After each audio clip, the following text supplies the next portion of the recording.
colegas que siguen esta clase de metafísica a través de YouTube. Nos coincidimos una vez más en el espacio virtual para seguir nuestro recorrido por la obra que dio nombre a la disciplina o a la rama de la filosofía o a la preguntar filosófico que nos ocupa en este curso, ¿no? O sea, a la metafísica de Aristóteles, ¿no?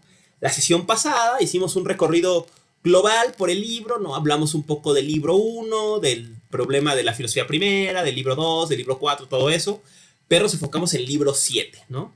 Sobre el ser de los entes sensibles, el problema de qué hace que los entes sensibles sean. Hagamos un brevísimo recuento de lo que hablamos la sesión pasada para entrar en el mood aristotélico, ¿no? Aristóteles, ¿no? En esta compilación de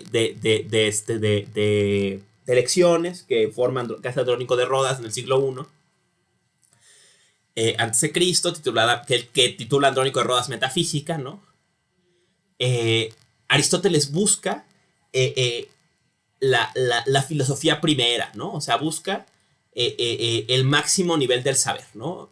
Que empieza el texto con un estudio del propio móvil del saber, ¿no? O sea, todos los seres humanos desean conocer, ¿no? Desean saber, ¿no? Y ese saber tiene muchos niveles, ¿no?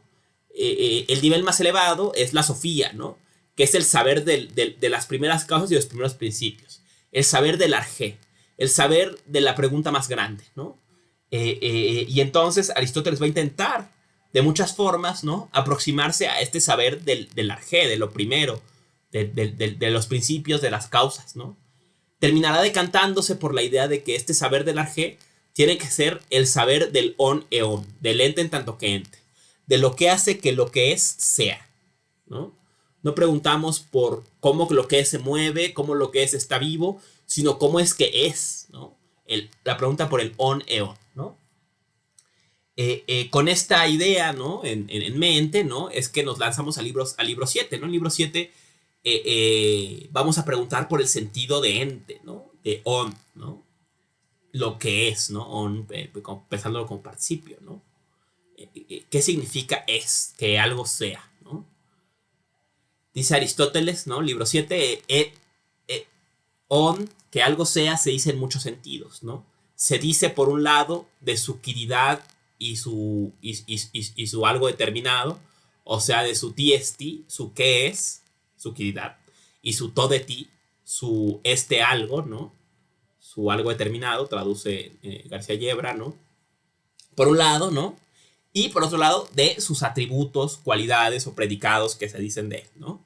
Si es grande, si es pequeño, si es sólido, caliente, frío, lo que sea, ¿no?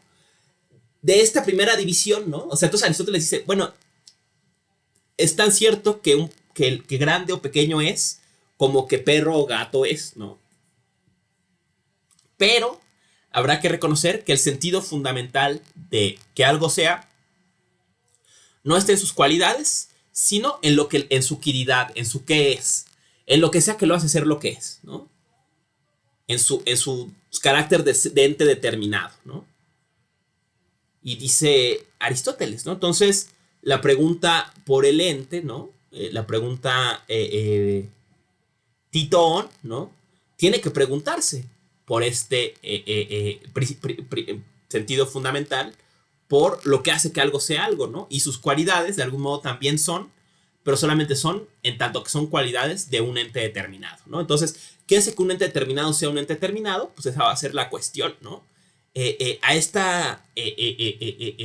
esto que hace que algo sea lo que es, a la quiridad, al que es de algo, a su todo de ti, a su carácter de ser este algo, ¿no? Aristóteles le llama usía, ¿no? Hablamos la clasificación pasada como usía, tradicionalmente se ha traducido como substancia, ¿no? Pensemos, ¿no? Que a menos que una diferencia estamos hablando de, con sustancia, en Aristóteles, de usía, ¿no? O sea, de este sentido de lo que hace que algo sea algo, ¿no? En eso en lo que recaen sus cualidades, ¿no? Luego vimos cómo Aristóteles dice, bueno, pero ¿por qué? ¿No? O sea, ¿por qué es primero la usía, la substancia, que las cualidades, ¿no? Y va a decir Aristóteles por tres motivos, ¿no? Es primero en cuanto al enunciado, porque decimos el hombre es blanco y no blanco, el hombre, ¿no? O sea, bueno, si no es pasiva, pero o sea, el punto es, siempre blanco es en el hombre, ¿no? O sea, es una cualidad de un sujeto, digamos, ¿no? Todos lo decimos en cuanto al, es primero en cuanto al enunciado, el sentido preeminente de on en cuanto al enunciado, de ente, ¿no? En cuanto al conocimiento, es primero, porque creemos que conocemos mejor algo y sabemos que es perro o gato, así sabemos que está caliente o que está frío, ¿no? O sea, piensen, si te dan una caja y sienten pelito y pues, dicen, está calientito, ¿no? Pero no saben si es un gato o es un perro o es un león, ¿no? O lo que pueda ser, ¿no? No lo intenten en casa, ¿no? Pero entonces primero de acuerdo al enunciado, de acuerdo al conocimiento, y decíamos un tercer caso que a mí era el que me parecía más interesante y que saldrá a colación en la clase de hoy. Decía Aristóteles, es primero la usía que las cualidades de un ente, o sea, es más ente usía que sus cualidades, o en sentido más primeramente, digamos, ¿no? Según el tiempo, ¿no? Y el tiempo, Aristóteles solo explicaba porque es separable, porque la usía de algo es separable en sus atributos, ¿no?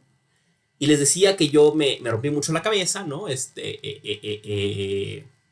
Preguntándome, ¿no? ¿A qué se refería Aristóteles? ¿En qué sentido hombre es separable de enfermo, pero enfermo no de hombre, ¿no? O sea, una cualidad es separable de la usía y no la usía de la cualidad. ¿Cómo podrían ser separables si el hombre siempre está sano o enfermo o lo que sea, ¿no? ¿En qué sentido son separables? Y más aún, ¿por qué esta es la primacía de acuerdo con el tiempo, ¿no?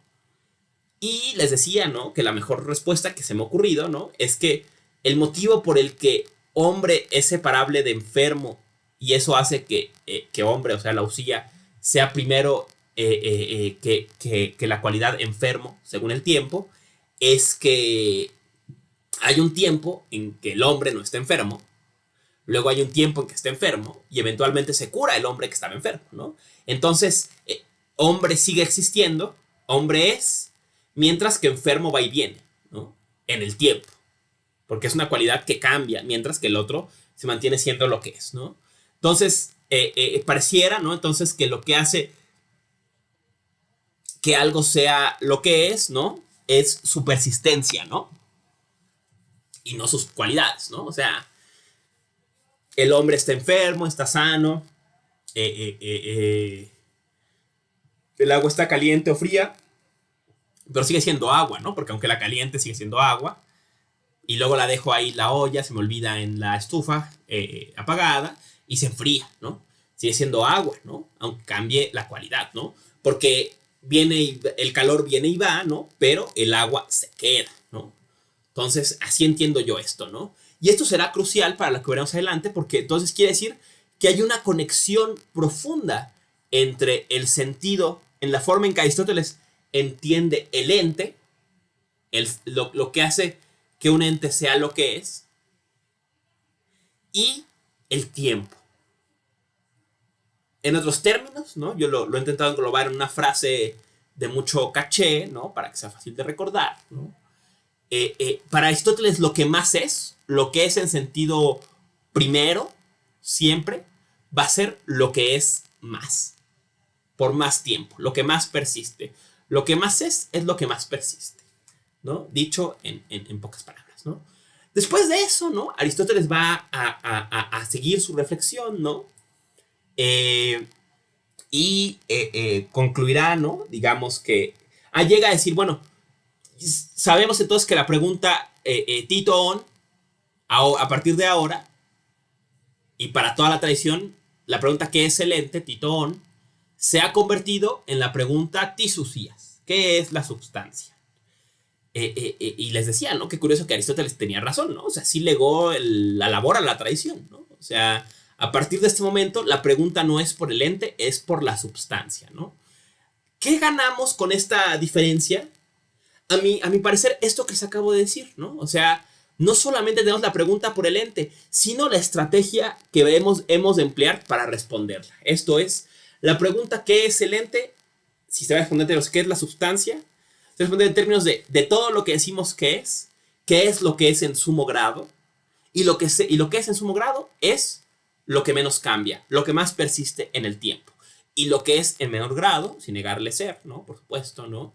Es lo que cambia más, ¿no? O sea, las cualidades, el calor, el frío, ¿no? Eso cambia, ¿no? Pero lo que más es, ahora en el caso de sensibles, es lo que los hace ser lo que son, ¿no? Entonces, vemos cómo este cambio en la pregunta Tito-on, ¿qué es lo que es? Por la pregunta Tisusías, ¿qué es la substancia? Introduce ya una forma en que Aristóteles lega a la tradición de responder a la pregunta por el ente, ¿no? Y esto es crucial, ¿no? Entonces, vemos aquí, ¿no? Con lo complejo que es poner comienzos, ¿no? Sin duda, si no el nacimiento, el bautizo de la metafísica, ¿no? O sea, cuando gana su identidad, ¿no? ¿Qué es la metafísica? La pregunta por la sustancia, la pregunta por de los entes, cuál es el que más dura, cuál es el que más persiste, y que entonces es el fundamento del ser de todo lo demás, ¿no? Esta estrategia la veremos presente en adelante, ¿no? O sea, bien entrada el idealismo alemán, ¿no? Por ejemplo. Y empieza pues con este giro de Aristóteles de la pregunta ¿qué es el ente? A la pregunta ¿qué es la sustancia? ¿No? En fin, después de eso, ¿no? Vimos que ya transformada la pregunta ¿qué es el ente? ¿Por qué es la sustancia? ¿No? Aristóteles se pregunta ¿qué es la sustancia? ¿No? Y la sustancia, dice él, o la usía, puede entenderse en 4 sentidos, ¿no? Puede entenderse como hipokeimenon, puede entenderse como género, puede entenderse como universal, o puede entenderse como totieneinai, traducido tradicionalmente como esencia, ¿no? Descarta de entrada el género y el universal porque estamos hablando de sensibles, ¿no? O sea, la mesa, la planta, la botella, ¿no? Entonces se dedica, dice, bueno, parece que el que más se parece a este sentido de sujeto, de fundamento, de sustrato, ¿no? De las cualidades, de aquello en que recaen las cualidades, fundamento de las cualidades, ¿no? Es el sentido de hipokeimenon, ¿no? Entonces pareciera que la mejor forma de entender usía, entender substancia, como se ha traducido, es como hipokeimenon, ¿no? Como sustrato, como hipokeimenon, lo que está abajo, ¿no? Y entonces dice Aristóteles, bueno, busquemos por ahí, ¿no? Entonces, en la búsqueda de la usía, lo que hay que hacer es quitarle algo sus cualidades, y la usía será su hipokeimenon, o sea, aquello en lo que esas cualidades descansan, ¿no?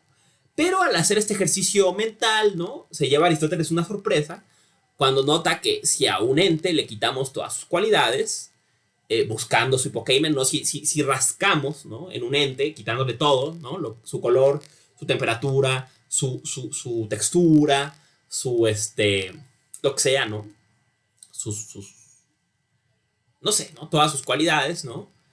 En el acto nos quedamos sin nada, ¿no? Entonces resulta que si algo quitó todas sus cualidades, no queda nada. Y eso querría decir que la usía, el fundamento de que las cosas sean, pues es un infundamento, ¿no? No hay nada a la base de los entes, solo hay cualidades, y si excavamos en las cualidades nunca encontramos qué hace que las cosas sean lo que son, ¿no? Hablaremos el semestre que viene de un pensador que va a tomar esta alternativa, al menos de pasada lo mencionaremos, que es Nagarjuna, ¿no? Pensador de la India, ¿no? Que va a apostar por esta idea de que de hecho las cualidades descansan en nada, ¿no? Pero bueno, no nos adelantemos. Sigamos en Aristóteles, ¿no? Y Aristóteles piensa que esta solución que hace que todo la usía sea nada, ¿no?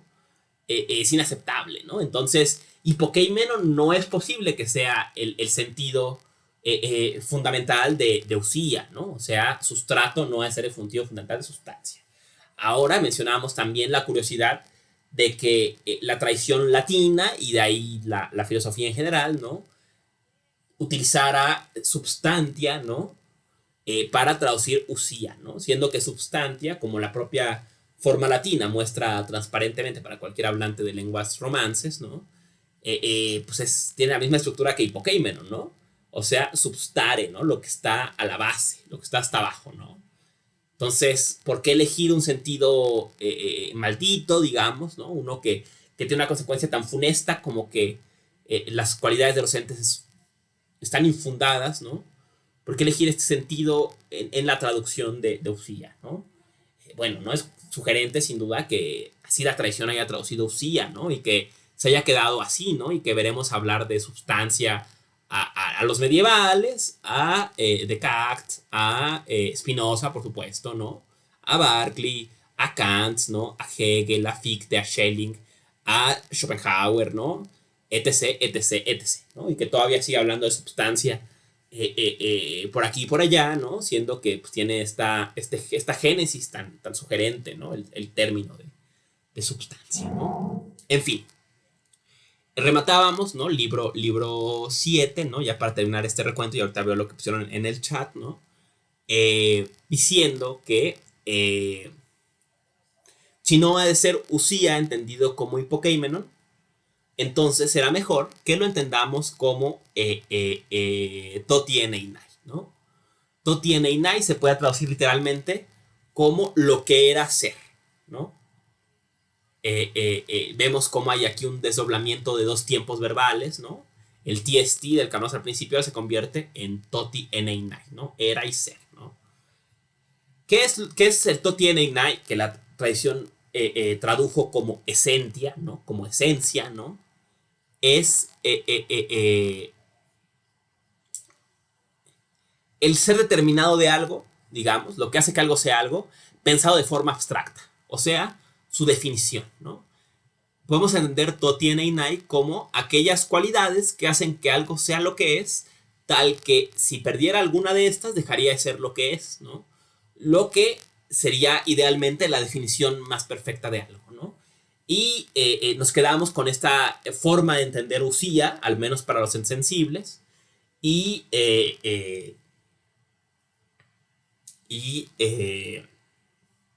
pues con los problemas que ella trae, ¿no? Mencionaban al principio de esta clase, ¿no? ¿Cuáles son esas cualidades especiales que son esenciales y qué es la diferencia de las que no son esenciales, ¿no? En un ente, bueno, pues he ahí la cuestión, ¿no? Hasta dónde excavar sin llegar hasta abajo de unos entes. ¿Qué cualidades les dejamos para que sean esas cualidades sean el sustrato de las otras cualidades, ¿no? Pues ese problema, bueno, queda en la tradición ahí pendiente, ¿no? Y hasta el día de hoy se sigue discutiendo en la llamada tradición del esencialismo, ¿no? Entonces sigue este problema, pues ahí vigente en la filosofía, ¿no? Pero bueno, ¿no? Dicho esto, ¿no? Con eso breve recuento, ¿no? De la clase pasada, ¿no? Comentan, con sujeto, cuando ponen sujeto, están poniendo hipokeimenon, ¿no? Hipokeimenon se utiliza tanto en sentido material, digamos, como sustrato, como sujeto gramatical, ¿no? Aquel al que le pasan las cosas, en que descansan las cualidades, ¿no? Entonces, está traduciendo tradicionalmente en las traducciones de la metafísica, cuando es sujeto, está traduciendo hipokeimenon, ¿no? En fin, ¿no? Entonces, dicho esto, ¿no? Entramos al tema de la sesión de hoy, ¿no? Perdón, aquí algo más. No hay de qué. El tema de la sesión de hoy, ¿no? Había preparado un breve recuento de los otros libros, pero bueno, no nos va a dar tiempo, ¿no? Grosso modo mencionar que libro 9, ¿no? Que en el libro 8 se habla un poco del tema de la materia, ¿no? Del ile, ¿no? La materia, ¿no? Es una... Cuando hablamos de entes sensibles, son sensibles porque son materiales, ¿no? O sea, porque no son solo forma, sino esa forma está, digamos, en un material, ¿no? En el ejemplo típico, ¿no? Es la estatua de bronce o el ejemplo de Aristóteles, ¿no? El Hermes en el tronco, ¿no? En la madera es la materia y Hermes, la forma de Hermes es la forma, ¿no? Digamos, ¿no? Y se menciona en el libro 8, ¿no? Como la materia es principio de cambio, ¿no? O sea, lo que tiene materia cambia, porque la materia puede transformarse, ¿no? La forma no se puede transformar porque es pura forma, ¿no? O sea, el cuadrado no se hace redondo. La figura, que digamos la línea, se puede hacer redonda o cuadrada, ¿no? Pero el cuadrado es una forma cuadrada, ¿no? Y el redondo es redonda, ¿no? Lo que cambia es la materia, ¿no? Lo que cambia es... imaginemos, ¿no? Yo siempre imagino con esto los muñequitos de plastilina, ¿no? Entonces, hacemos con plastilina un perrito, ¿no? y entonces luego le cambiamos la forma y lo hacemos un puerquito, ¿no? No es que el perrito se haya convertido en puerquito, la forma del perro se haya convertido en la forma puerco, ¿no? Sino que es la materia, la plastilina, la que puede ser una cosa o puede ser otra, ¿no? Entonces, muy importante reconocer que hay una conexión entre materia y cambio, ¿no? Movimiento, metabolé, ¿no? Luego libro 8, conectando con esto, ¿no? No, perdón, libro 9 va a ser el libro sobre la potencia y el acto. Aunque curiosamente es básicamente el libro sobre la potencia, ¿no?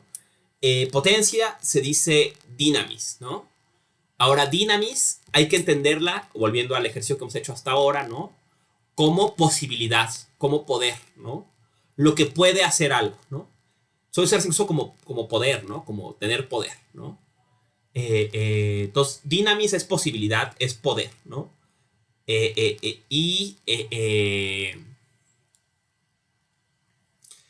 Y acto o actualidad traduce energeia, ¿no? Energeia es actualidad, ¿no? Lo que algo de hecho es, ¿no? Digamos, ¿no? La dynamis es lo que puede ser y la energeia es lo que de hecho es, ¿no? Entonces va a decir, ¿no? Las cosas pueden ser, tienen muchas posibilidades, pueden ser muchas cosas y otras que no pueden, ¿no? O sea, como dijo el abuelo Simpson, ¿no? Cuando Homero se roba el submarino nuclear, ¿no? Dice, mi hijo podrá ser, mi hijo no es comunista, ¿no? Podrá ser gordo, borracho, vividor, comunista, pero nunca un actor de porno, ¿no? O sea, bueno, de este chiste de la generación X, ¿no? Que solo me da risa a mí porque ya tengo canas, ¿no?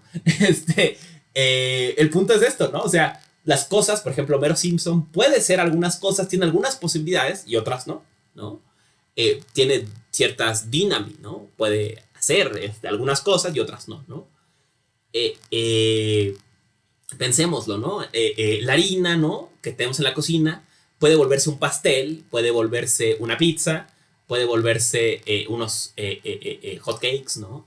Puede volverse un naan, ¿no? Un pan de la India, puede volverse una empanada, ¿no? Pero no puede volverse un cacho de carne, ¿no? No puede, no es posible, ¿no? Entonces, llevado esta idea de la posibilidad y la actualidad de lo que las cosas pueden ser, ¿no? Ya habíamos dicho que la materia era principio de cambio, ¿no? De que algo se vuelva otra cosa, ¿no? Entonces vemos que también hay una conexión importante entre materia y dynamis, posibilidad, que las cosas puedan ser algo, ¿no? Y entonces, ¿no? Por ejemplo, si imagináramos, hiciéramos una abstracción, imagináramos la materia pura, o sea, materia despojada de cualquier forma, que insisto, es una abstracción, solo existe el compuesto materia y forma, no existe la materia sola, ¿no? Más que en nuestra mente cuando la imaginamos, ¿no? La materia pura, digamos, podría ser lo que sea, no tiene ninguna forma, y con ello no tiene ningún límite, es pura posibilidad, ¿no? O sea, podría ser una mesa, podría ser una persona, podría ser una pizza, podría ser lo que sea, ¿no? Imaginemos, ¿no? Como una versión metafísica de las células madre, ¿no? Que pueden ser cualquier célula, ¿no? Aquí podría ser lo que sea, ¿no? Entonces vemos que hay una relación entre el concepto de Euler, la materia, y el concepto de dynamis, ¿no? De posibilidad, y con ello, pues también está ahí conectado con el de metabolé, el cambio, ¿no? Y en cambio, la energía, la actualidad, ¿no? Está conectada con la morfé, con la forma, ¿no? De las cosas, ¿no? Las cosas son lo que ahorita, la forma que ahorita actualiza, ¿no? La forma no cambia, nada más cambia la materia cambia de forma, la forma misma no cambia, ¿no? En fin, ¿no? Estas dos nociones quería como sacarlas a relucir, ¿no? Y saltamos a... saltamos al libro 12, ¿no? Porque el tiempo se nos viene encima. Entonces, libro 12, ¿no? Libro lambda, ¿no? Libro lambda es muy famoso, ¿no? Pareciera que casi es obligado, ¿no? Leerlo cuando uno está revisando la metafísica, ¿no? Es el típico que se da en clases y como esta es una clase, pues vamos a seguir la tradición. No, o sea, pero más allá de eso, vamos a intentar hacer una lectura sugerente del libro 12, ¿no? Libro 12, ¿no? Vuelve sobre las nociones, ¿no? Discutidas en libro 7, hasta el libro 7, digamos, con las nociones que hablamos, ¿no? De materia y forma, de potencialidad y actualidad, o posibilidad y facticidad, actualidad de algo, ¿no? Y vuelve, ¿no? Sobre el tema, ¿no? Dice, nuestra especulación versa sobre la sustancia. Empieza. Especulación aquí es teoría, ¿no? Nuestra teoría es una teoría de la sustancia, pues buscamos los principios y las causas de las sustancias. O sea, ya el tema de la filosofía primera era la ciencia de las primeras causas y los primeros principios.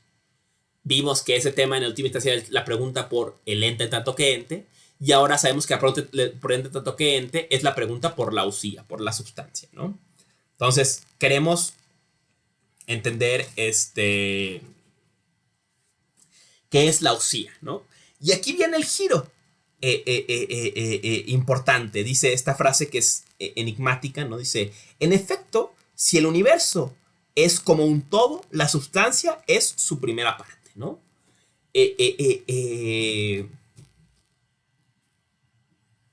Este giro es sugerente, ¿no? Dice, en griego dice, kaigar ei os olon, ¿no? Como en holístico, todo, como un olon, como una totalidad.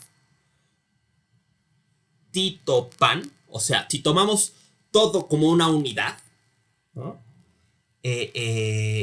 Eusía, proton meros, ¿no? La usía es la proton meros, la parte primera. Esta estrategia a mí me parece, a ver si logro expresarles aquí lo que está pasando, ¿no? O sea, o lo que yo leo por lo menos, ¿no? Dice Aristóteles, ya analizamos los entes sensibles y dijimos, en el ente sensible, el proton meros, la parte primera, lo que descansa fundamentalmente su ser, el sentido preeminente del ser de un ente sensible, es usía. Y ahora imaginemos pan, todo, aquí traduce García Llera por razón, el universo, como una totalidad, como un holon.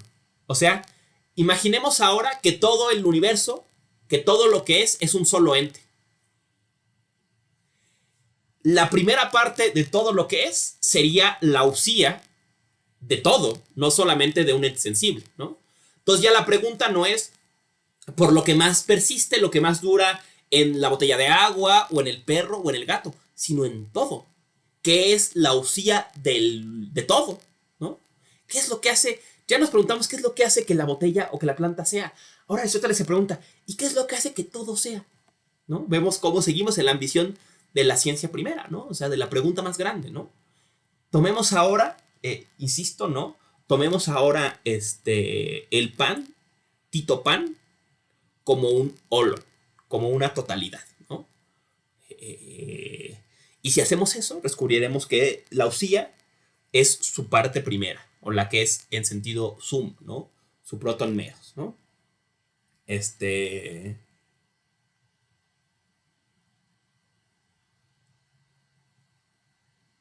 Y entonces empieza la indagación, ¿no? O sea, ¿qué pasaría si ahora aplicamos la estrategia que usamos en un ente sensible y se la aplicamos a pan, a todo, ¿no? A todo como un holon, como una totalidad, ¿no? Como una unidad total, digamos, ¿no? Y dice, vamos a ver con qué sustancias contamos, ¿no? Dice Aristóteles, hay tres clases de sustancias, ¿no? Una es sensible. Bueno, hay tres clases de sustancia. Aquí realmente hay que decir que hay dos clases de sustancia y una de esas clases tiene una subclase, ¿no?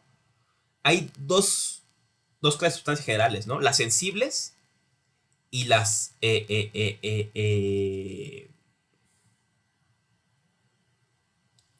y las inmóviles, ¿no?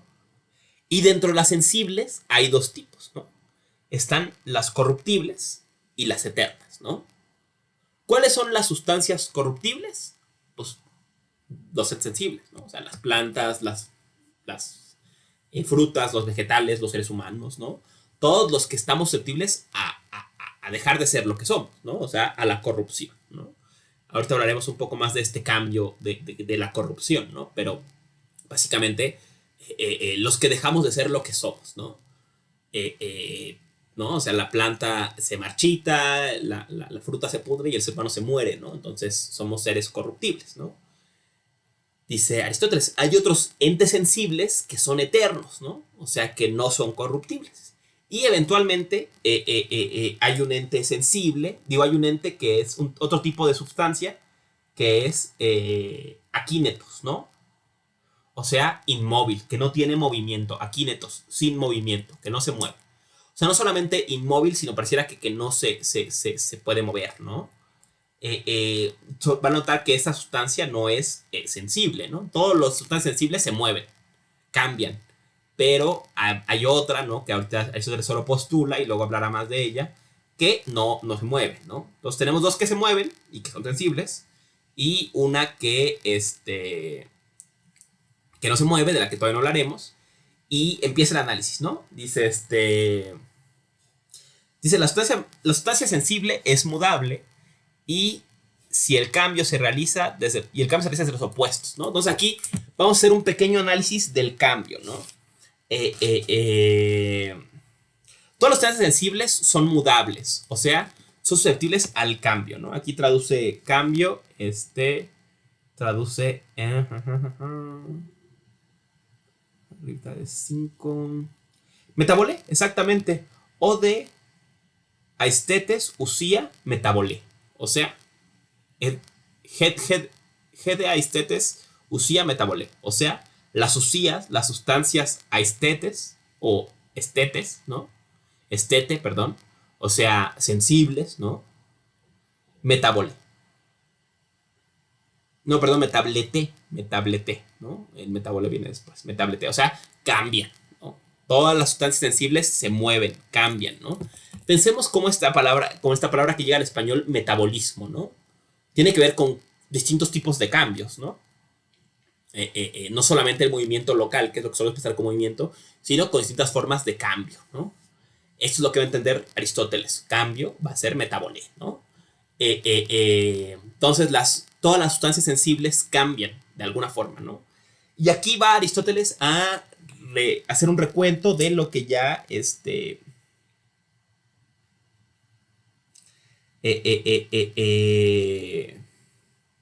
vimos en física, ¿no?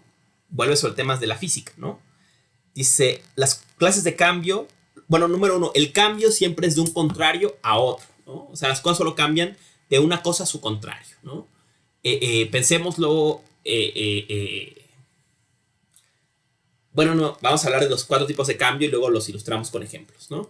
Entonces, el cambio siempre va a su contrario, solo tengan eso presente, ahorita va a ser claro, ¿no? Dice, las clases de cambio son 4, ¿no? Las cosas cambian o bien de equidad, o bien de cualidad, o bien de cantidad, o de lugar, ¿no? Hay 4 tipos de cambios. Cambio de acuerdo a la equidad, o sea, al TST. Cambio de acuerdo a la calidad, a la cantidad y al lugar, ¿no? Empecemos por el más obvio, ¿no? El que solemos pensar como cambio más claramente o movimiento más claramente, que es el movimiento local, ¿no? O sea, yo tengo mi bici ahorita en mi casa y digamos que decido irme al Cerro de la Estrella, ¿no? Entonces, mi bici pasa de no estar en el Cerro de la Estrella a estar en el Cerro de la Estrella, ¿no? Por eso es un movimiento del contrario, ¿no? O me desconecto y decido escaparme de mis responsabilidades adultas e irme a Acapulco, ¿no? Entonces ahorita estoy en mi casa, ¿no? Y mañana ya no estoy en mi casa, ¿no? Estoy ahora en Acapulco. Y ahorita no estoy en Acapulco, aunque ustedes no lo podrían saber porque nada más también hay una pared blanca atrás de mí, ¿no? Puedo estar disfrutando la belleza del océano frente a mí, ¿no? Pero bueno, ¿no? O sea, digamos, estoy en mi casa, no estoy en Acapulco, ¿no? Pero si voy a Acapulco, si hago un cambio local, digamos, me muevo, como suelo sentir movimiento local, ¿no? Paso de no estar en Acapulco a sí estar en Acapulco, ¿no? De estar en A estar en no A, ¿no? Entonces, por eso vemos cómo el movimiento local siempre es un movimiento hacia el contrario, ¿no? Veamos otros tres casos y se ilustre más claro esto, ¿no?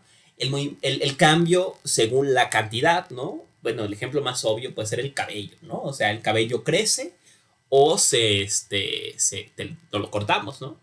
Entonces sigue siendo cabello, nada más es más o es menos, ¿no? El cabello que tenemos, ¿no? O sea, crece, crece, crece, nos cortamos el cabello, ¿no? Sigue siendo cabello, solamente varía su cantidad, ¿no? Pasa de ser largo a ser corto, ¿no? De ser largo a ser no largo, ¿no? Entonces, de ser no corto a ser corto, ¿no? Entonces, vemos otra vez cómo el movimiento siempre es hacia los contrarios, ¿no? El cambio según la cualidad, ¿no? Por ejemplo, ¿no? Decíamos al principio, ¿no? Hablábamos de, por ejemplo, el agua caliente que se enfría, ¿no? Entonces, uno hierve agua y luego deja la olla apagada en la estufa, ¿no? Pues poco a poco se va a enfriar, ¿no? La ropa que pasa a estar mojada a estar seca, ¿no? Primero está mojada y luego ya no está mojada, ¿no? Si la colgamos en el tendedero, ¿no? No es casual que estoy viendo desde que en vez de ver Acapulco estoy viendo el tendedero de mis vecinos, ¿no? Sus calcetines y sus toallas, ¿no? Entonces tengo la idea del tendedero, ¿no? Pero está esta idea, ¿no? O sea, seguramente los calcetines de mi vecina estaban mojados cuando los sacó de la lavadora y ahorita, pues, si no ha llovido, pues estarán secos, ¿no? Entonces ya cambiaron de cualidad, ¿no? Pasaron de estar mojados a no estar mojados. Y vemos una vez más como el cambio es a los contrarios. Por último, antes de pasar a sus preguntas, ¿no? O comentarios, ¿no? Está el caso del cambio o del movimiento de acuerdo a la quiridad, ¿no? O al TST de algo, ¿no? Esto quiere decir, el cambio es lo que entendemos normalmente como generación y corrupción. O sea, cuando algo deja de ser lo que es y se vuelve otra cosa, ¿no? El ejemplo más obvio, ¿no? La muerte, ¿no? El ser humano según Aristóteles, es un animal racional, ¿no? Cambia de acuerdo a su quiridad si deja de ser animal o racional, ¿no? Por ejemplo, si dejo de ser animal, pues me muero, ¿no? Me convierto en un cadáver, ¿no?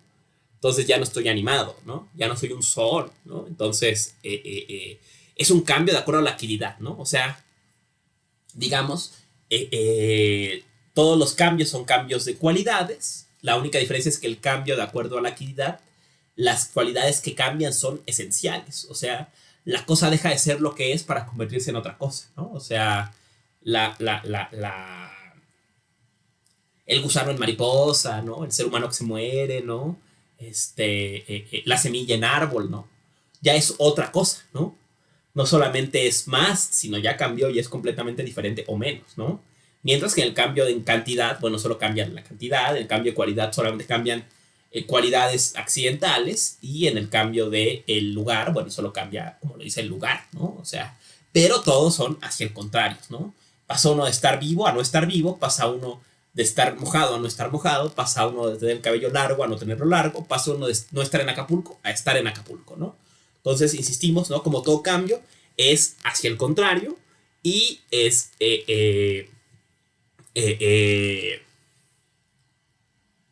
y los cuatro tipos que hay, ¿no? Voy a ver si era lo que habían puesto.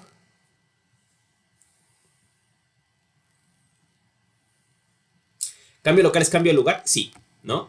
No hay término en el cambio. No, y es aquí, de hecho, el cambio es muy interesante. Y este es un tema que nunca he visto muy trabajado en Aristóteles. Y a mí, de mi lectura, me parece muy interesante.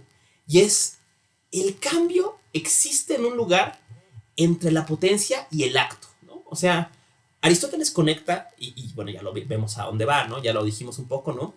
Que el cambio está conectado a la materia. Lo que tiene materia cambia, porque puede ser otra cosa. Tiene potencialidad, posibilidad, ¿no?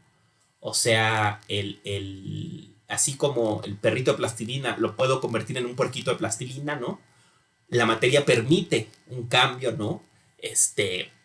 Así todos los entes sensibles que están compuestos de materia de algún tipo de materia, ¿no? Están susceptibles a los cuatro tipos, a los cambios, ¿no? A los tipos de cambio, ¿no? Eh, y, y, y ya está, ¿no? O sea, digamos, están susceptibles a los distintos tipos de cambio, ¿no? Eh, en- pero, decía, ¿no? Sobre el término medio, ¿no? Perdón, se me fue la onda un segundo, ¿no? Pero pasa algo interesante, ¿no? El cambio, por más que está conectado a la dinamis, a la potencia, a la posibilidad, y está conectado a la materia, las cosas que están en potencia o que son posibles, ¿no? No están cambiando. Ni las cosas que están en acto están cambiando, ¿no? O sea, si yo puedo estar en Acapulco, no me estoy yendo a Acapulco, estoy en mi casa, ¿no? En cualquier momento puedo ir a Acapulco, puedo parar la clase ahorita, agarrar un camión e irme, ¿no? Pero no me estoy yendo, ¿no? Estoy aquí. Y si me agarra el desconecte y me voy a Acapulco, pues no, cuando llegue a Acapulco, cuando esté en acto en Acapulco, no voy a estarme yendo a Acapulco, ya voy a estar allá, ¿no? Disfrutando del mar, que la vida es más sabrosa, ¿no?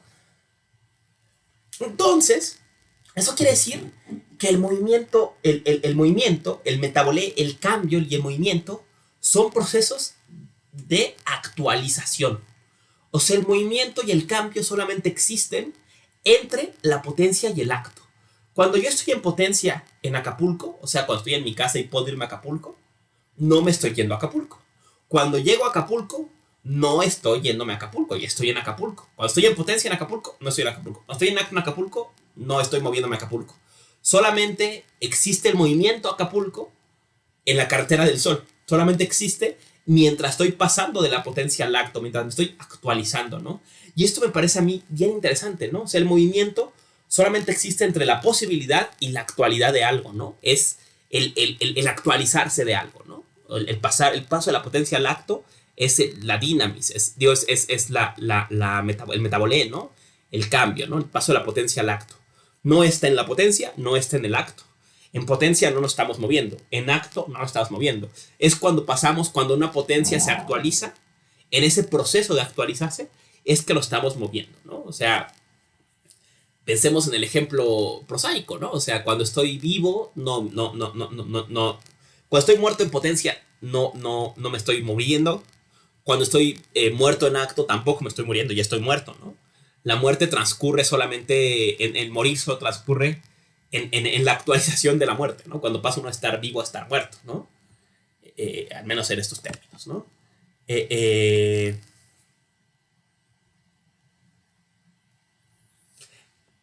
Pregunta Odette, ¿no? Si la usía es una o es varias, ¿no? Eh, eh, hablamos de la usía para los entes sensibles y de cómo entender usía en los entes sensibles, ¿no? Y la habíamos entendido como Totiene Inai, o sea, como lo que hace que cada ente sea lo que es, ¿no? Su esencia, ¿no? Eh, Ahora, ¿no? En este pasaje, ¿no? Lo que estamos haciendo es emplear la misma estrategia que usamos en los entes sensibles, pero usarla en todo, ¿no? Y ahora está buscando, digamos, la usía, ¿no? Lo que hace que sea lo que es, no un ente sensible, sino todo, ¿no? Entonces, en pocas palabras, sí hay muchas usías, ¿no? Parece que cada ente sensible tiene una usía, ¿no? Que le hace ser lo que es, ¿no? Su esencia, ¿no? Su tiene y su esencia, ¿no?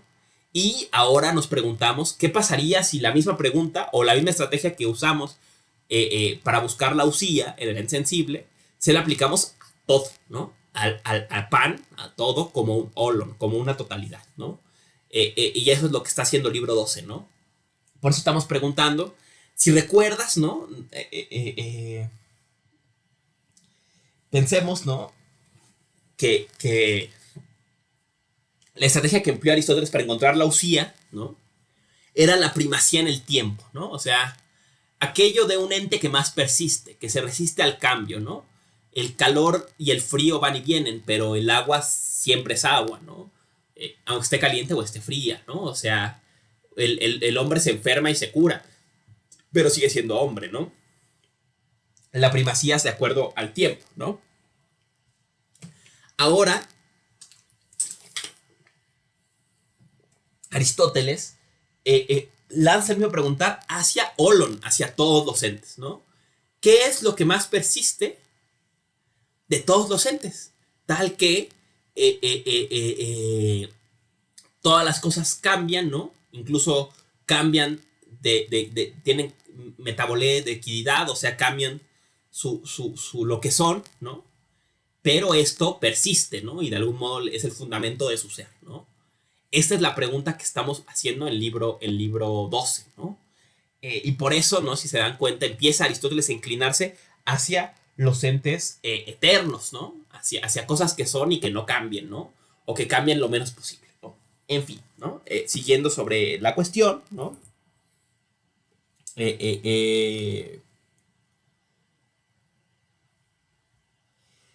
Dice Aristóteles algo curioso, ¿no? Dice, bueno, ya sabemos entonces cuáles son los entes sensibles. Decíamos que había 3 tipos de sustancias, perdón, ¿no? De usías. Hay las sustancias sensibles, digo, sensibles y no sensibles.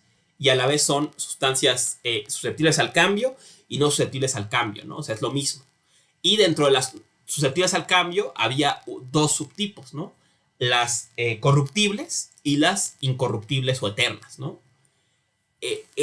Las corruptibles, bueno, ya sabemos que son todo lo que vemos a nuestro alrededor, ¿no? Normalmente, ¿no? O sea, los seres humanos, las plantas, las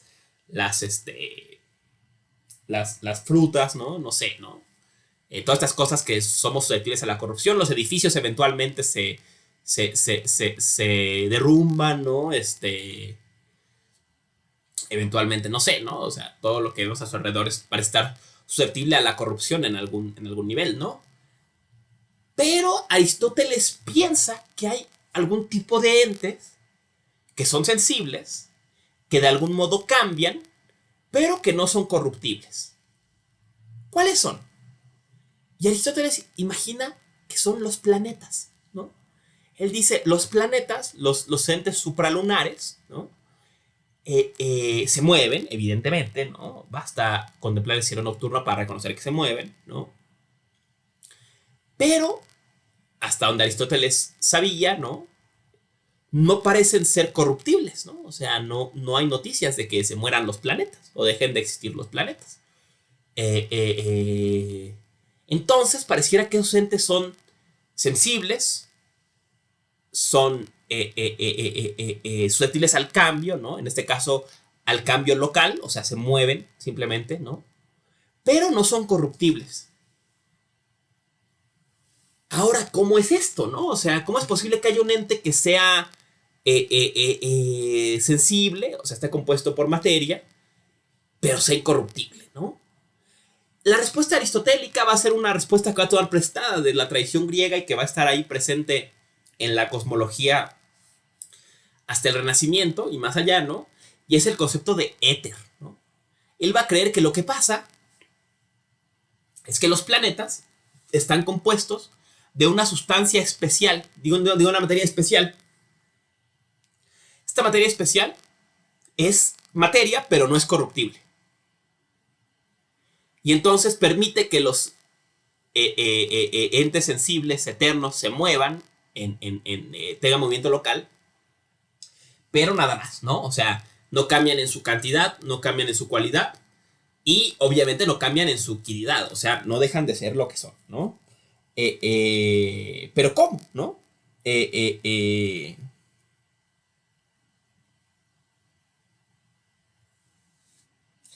¿Cómo sería posible, no? Que un ente, que hubiera materia especial, ¿no?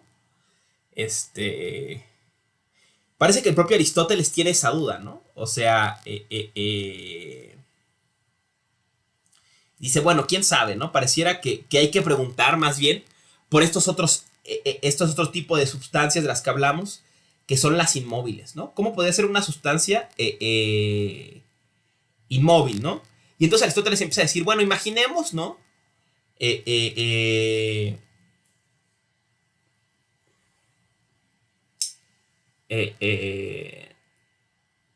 Bueno, dice sobre estos, ¿no? Dice, todas las cosas que cambian tienen materia, pero diferente.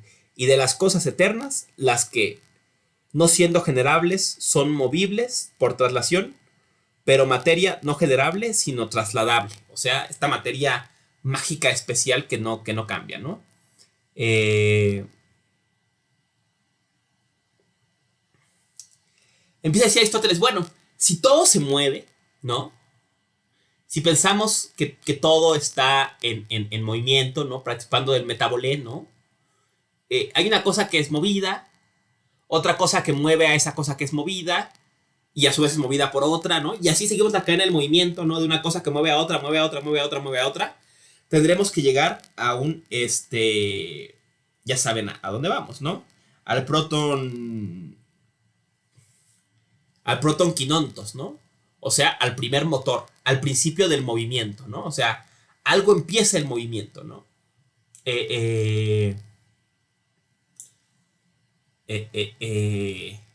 Esto ustedes ya lo saben, ¿no? Porque son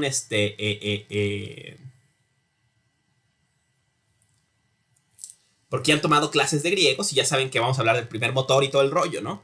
Pero después de muchos años de masticarme las típicas clases de Aristóteles, ¿no? Sobre el tema, ¿no? Pues me he roto mucho la cabeza intentando entender este pasaje del primer motor, ¿no? ¿Por qué un principio de movimiento y cómo funciona? ¿No? Bueno, entremos al tema ya con eso para ir cerrando la clase, ¿no? Dice libro 6, ¿no? Capítulo 6 del libro 12, ¿no? Puesto que hemos distinguido 3 clases de sustancias, 2 naturales y un inmóvil, hay que decir acerca de esta última que tiene que haber una sustancia eterna inmóvil. La sustancia, en efecto, son los entes primeros, y si todas fueran corruptibles, todas las cosas serían corruptibles. Pero es imposible que el movimiento se genere o se corrompa, ni el tiempo, pues no podría haber antes ni después si no hubiera tiempo. Esta parte es crucial, ¿no? Esta frase, normalmente decimos que el primer motor, ¿no? Así como Aristóteles básico, ¿no? Es el principio del movimiento. Las cosas se mueven por el primer motor. El primer motor es lo que empieza el movimiento. Esto ustedes ya lo sabían, ¿no? Y dijeron, qué chafa el profesor, que nada está repitiendo nuestra clase de historia 2, ¿no? Pero, sí soy chafa, pero no tanto, ¿no? Porque aquí viene el giro, ¿no? Fíjense lo que dice aquí Aristóteles. Dice, por eso imposible que el movimiento se genere o se corrompa, pues como hemos dicho, ha existido siempre. Ni el tiempo, pues no podría haber antes ni después si no hubiera tiempo. Entonces al menos habrá que decir que el primer motor es principio de movimiento y principio de tiempo. Pero ahora leámoslo de forma desafiante, ¿no? Con la definición de tiempo de la física, ¿no? Estamos libro 4 de la física, apartado 11, titulado aquí pomposamente, la definición del tiempo, ¿no?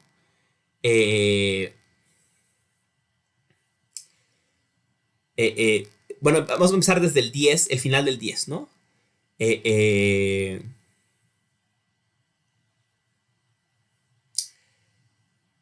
Dice, pero puesto que se piensa que el tiempo es un cierto movimiento y un cierto cambio, habrá que examinar esto, porque solo hay cambio y movimiento en las cosas que está cambiando o allí donde se da el caso que algo se mueve o cambie, pero el tiempo está presente por igual en todas partes y con todas las cosas. Además, todo cambio es más rápido o más lento, pero el tiempo no lo es, porque lo lento y lo rápido se definen mediante el tiempo. Rápido es lo que se mueve mucho en poco tiempo, lento lo que se mueve lento lo que se mueve poco en mucho tiempo, pero el tiempo no es definido mediante el tiempo, tanto si se lo toma cuantitativamente como cualitativamente. Es pues evidente que el tiempo no es un movimiento. De momento no hay ninguna diferencia para nosotros entre decir movimiento y decir cambio. Pero sin cambio no hay tiempo, pues cuando no cambiamos en nuestro pensamiento o no advertimos que estamos cambiando, no nos parece que el tiempo haya transcurrido. Y aquí va un ejemplo, ¿no?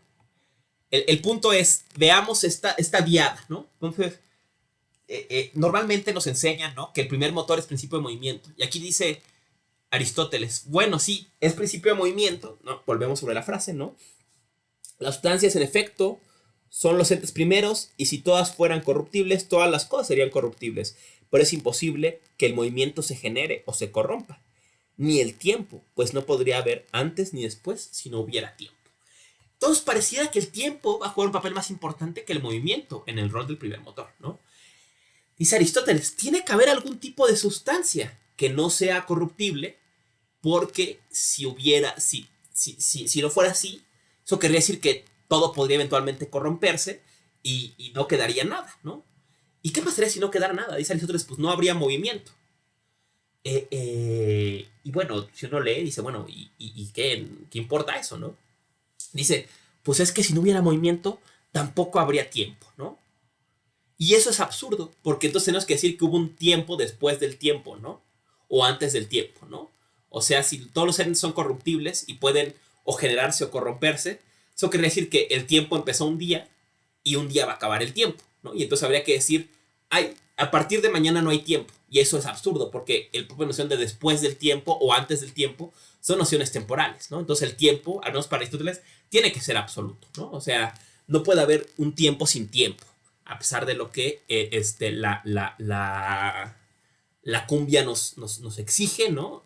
No puede haber tiempo sin tiempo, ¿no?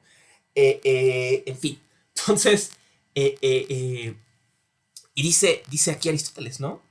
Es imposible que el movimiento se genere o se corrompa, ¿no?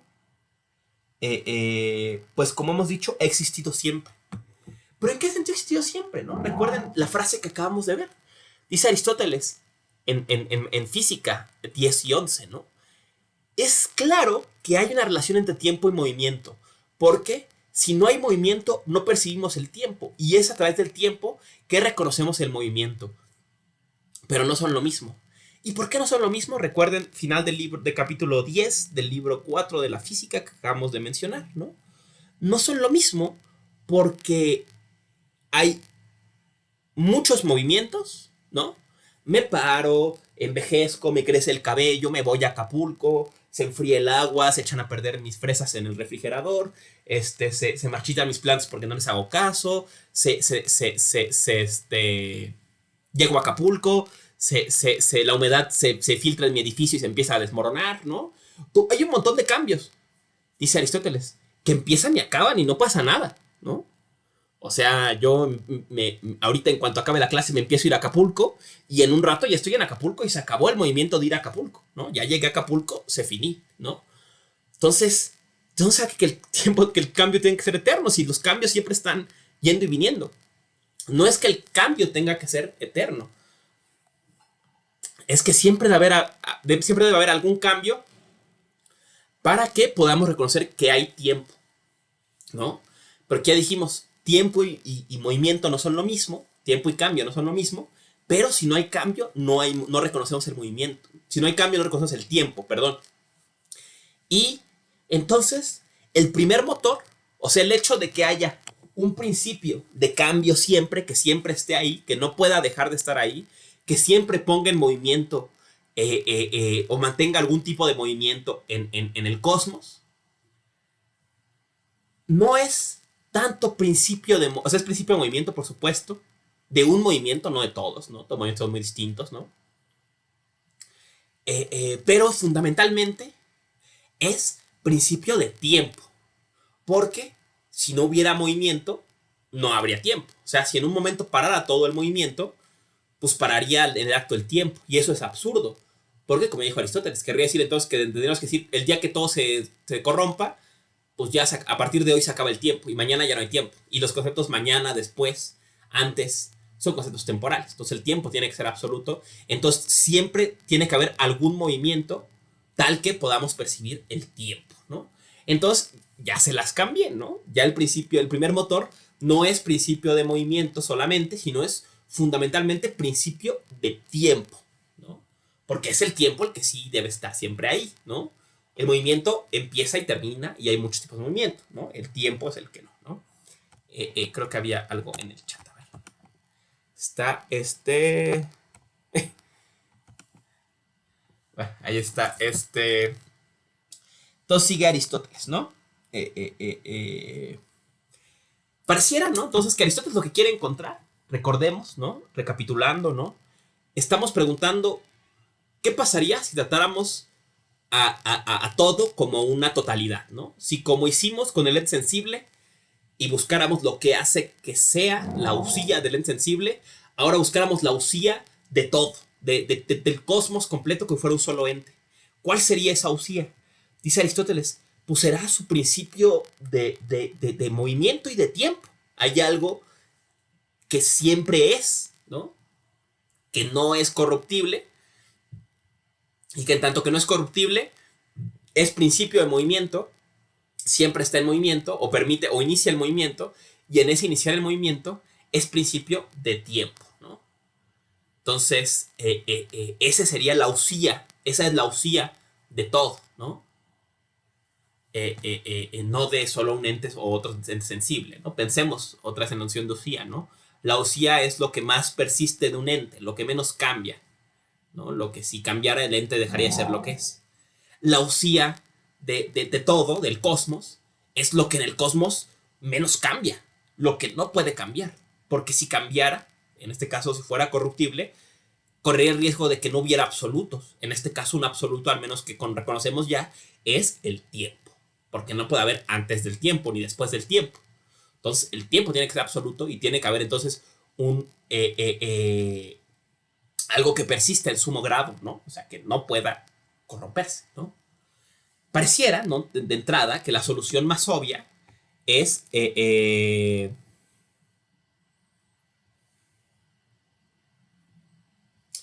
no se puede interpretar el tiempo como el primer motor. No, ahorita vamos a hablar de eso, pero tengo presente. Lo vamos a entender, ¿no? Espero hacia el final, ¿no? Me quedo presente sus preguntas, ¿no?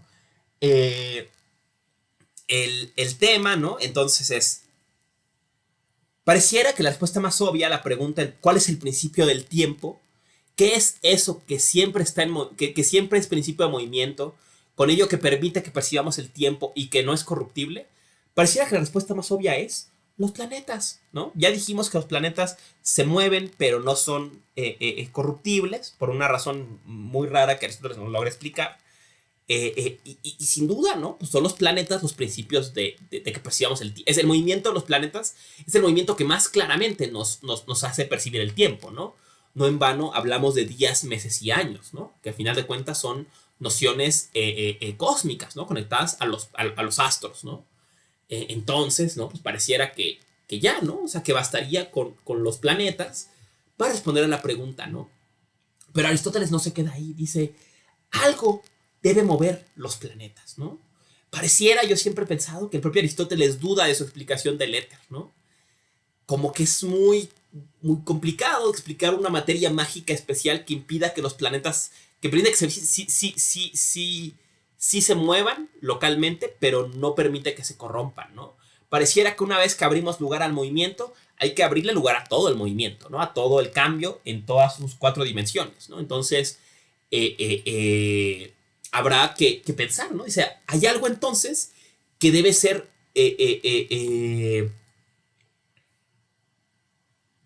que mueve, ¿no? A los propios planetas, ¿no? Y que ello mismo es Akíneton, ¿no? Inmóvil, ¿no? Y esto nos lanza al tema de la tercera usía de la que hablamos, ¿no? La usía Akíneton, inmóvil, ¿no?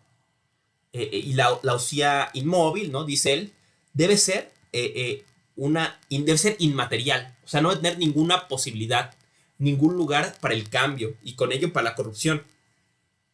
Si no tiene materia y no tiene posibilidad, pues es pura actualidad. Ay, brinqué la página porque soy muy torpe manejando el touch, ¿no? Estoy en libro 11, estamos acá más o menos. Sí, entramos arriba. Disculpen un segundo, perdón por el inconveniente, ¿no? Aquí está, ¿no? Aquí volvemos, ¿no? Entonces, esta otra sustancia, esta otra usía, que es Akíneton, ¿no? Que no cambia porque no tiene materia, entonces no tiene ninguna posibilidad, es pura actualidad, ¿no? Dice, y aquí viene una pregunta interesante, ¿no? Dice, hay sin embargo una dificultad, parece en efecto que todo lo que actúa puede actuar, mientras que no todo lo que puede actuar actúa, de suerte que parece anterior la potencia, pero si fuese así no habría ningún ente. Cabe en efecto que algo que puede hacer, pero todavía no sea. Y si es como dicen los teólogos, que todo lo generan la noche, o como dicen los físicos, que todas las cosas están juntas, se produce el mismo absurdo, ¿no? Entonces aquí Aristóteles hace una pregunta muy pertinente. ¿Qué es? A ver, entonces estamos diciendo que la usía de todo, ¿no? Es una sustancia inmóvil y en acto, ¿no? Pero ¿eso quiere decir que el acto es anterior a la potencia? O sea, que las cosas son más fundamentalmente que puedan ser. Y dice Aristóteles, esto de entrada parece mal, ¿no? Porque muchas cosas que pueden ser no son, ¿no? O sea, puede caer un meteorito ahorita a la Tierra, pero no cae, ¿no? Entonces, pareciera que la posibilidad es anterior a la actualidad.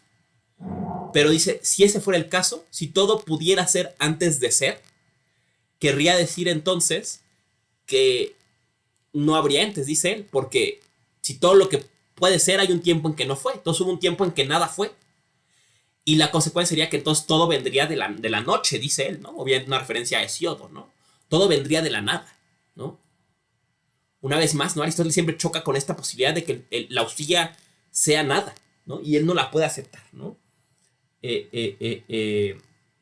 Dice, pero no, esto no puede ser así, ¿no? Dice, por consiguiente, el caos y la noche no han durado un tiempo infinito, sino que siempre han existido de las mismas cosas, o cíclicamente, o de otro modo, si efectivamente el acto es anterior a la potencia. Por tanto, si siempre se repite cíclicamente lo mismo, tiene que existir siempre algo que actúe del mismo modo, ¿no? Esta negación le lleva a Aristóteles a trastocar completamente el cosmos griego, ¿no? Dice Aristóteles, no, si el acto es anterior a la potencia, si la gallina es anterior al huevo, ¿no? Pareciera que el huevo siempre es anterior a la gallina, ¿no? La posibilidad de huevo que de gallina que la actualidad de gallina, ¿no? Entonces, pues habría un tiempo en que solo habría huevos y no habría gallinas, ¿no? Pero dice Aristóteles, no. De hecho, la actualidad, la gallina, es anterior al huevo. Y esto es, dice, ¿no? Y el caos y la noche no duran tiempo infinito, sino que siempre han existido las mismas cosas. O sea, toda cosa en potencia le es anterior a una cosa en acto, ¿no? Entonces, en el fondo, para Aristóteles, el mundo no se creó. Es más o menos como ha sido hasta ahora. Siempre, ¿no? Siempre ha habido plantas, humanos, perros, gatos, etc. Y es un árbol que engendra una semilla, que engendra otro árbol, que engendra una semilla. Pero el principio es la gallina, el árbol, ¿no? No la semilla, ¿no? La actualidad y no la potencialidad, ¿no? Y eventualmente entonces, ¿no? La potencialidad en grado último, digo, la actualidad en grado último, ¿no? Debe subyacer, dice Aristóteles, ¿no? Subsiste siempre algo que actúe del mismo modo, ¿no? O sea, que debe haber algo en pleno acto, ¿no? Y que no es...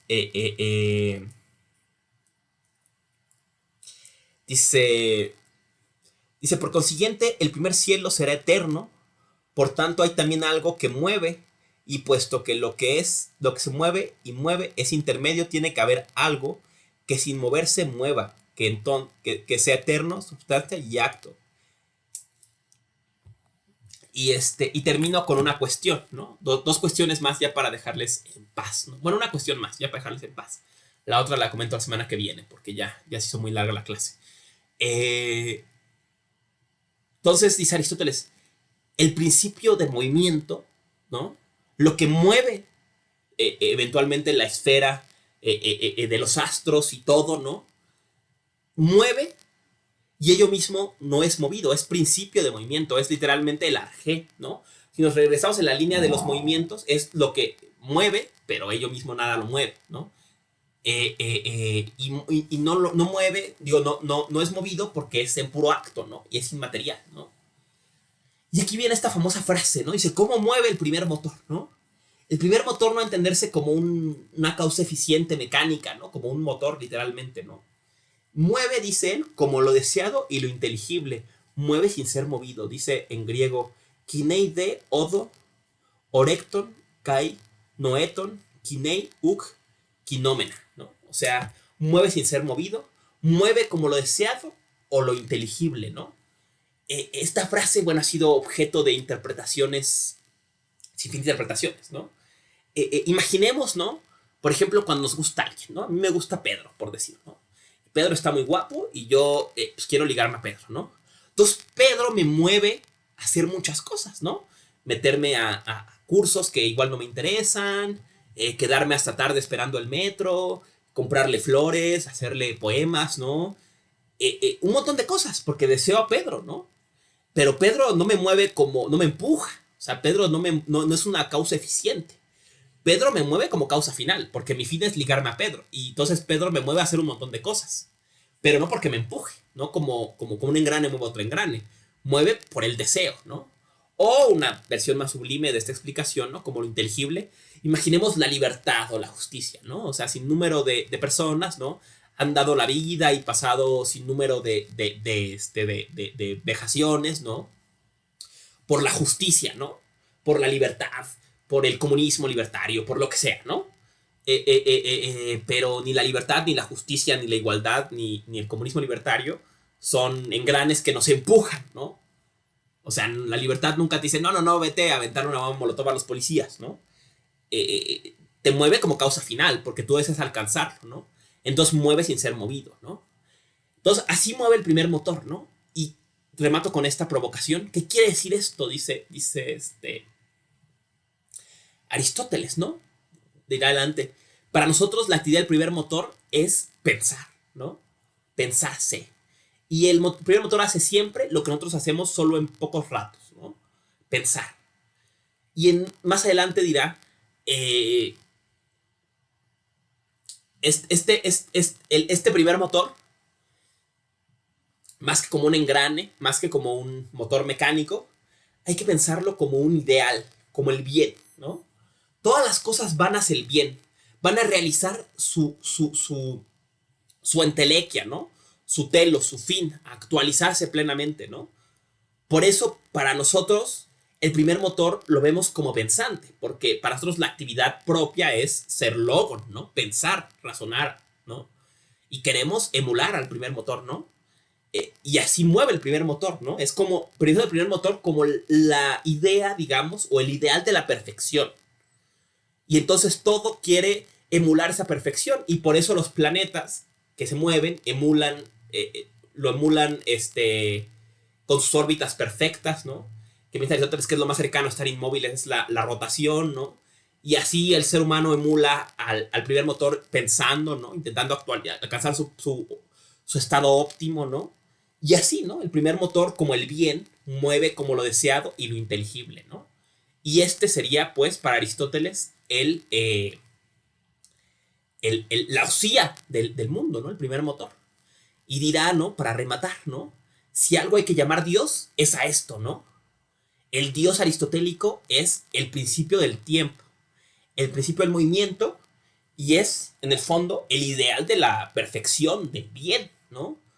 De las cosas, el impulso de las cosas a realizarse, a llegar a ser lo que son, ¿no? Usando esta frase típica del teatro griego, ¿no? Llegar a ser de Píndaro, ¿no? Llegar a ser lo que eres, ¿no? A realizarse, ¿no? Decía Gauss, ¿no?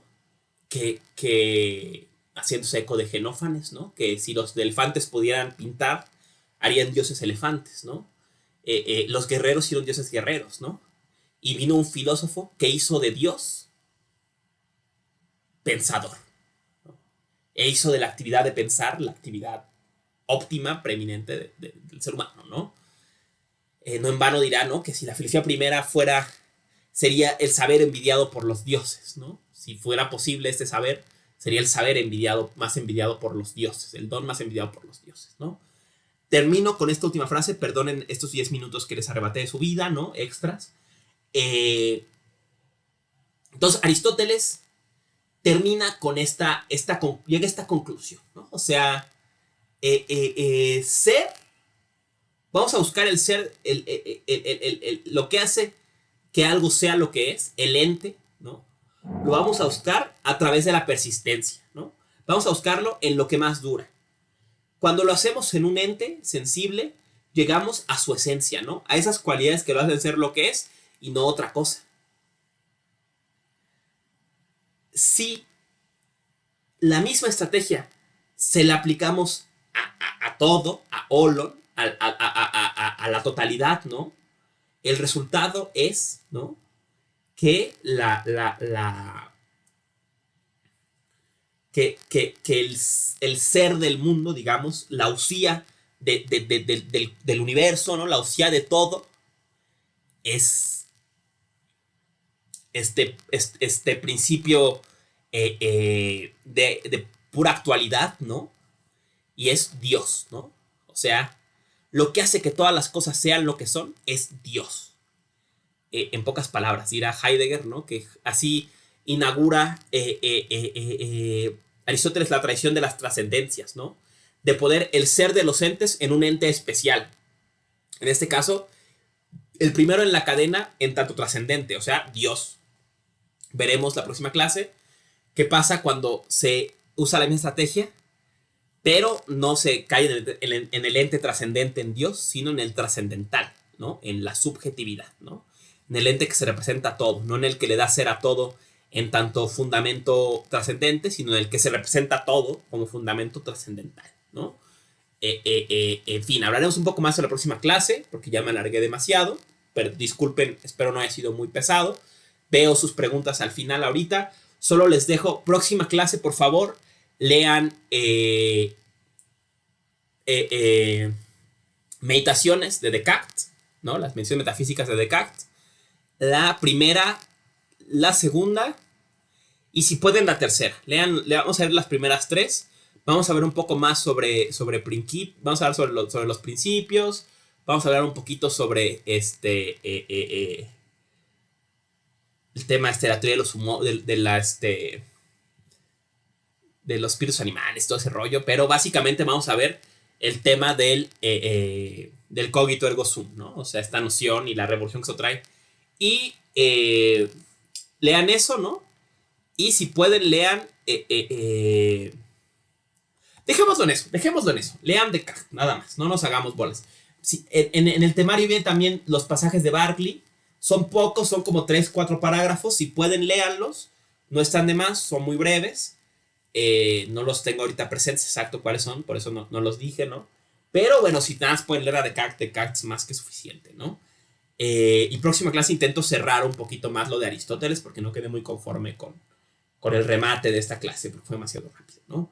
Muchas gracias, colegas, que siguen la clase a través de YouTube. Si tienen preguntas, mándenlas a los grupos, póngalas en el correo y me quedo un rato con sus compañeros en Jitsi para ver sus preguntas y demás, ¿no? Nos vemos la semana que viene y muchas gracias por su atención.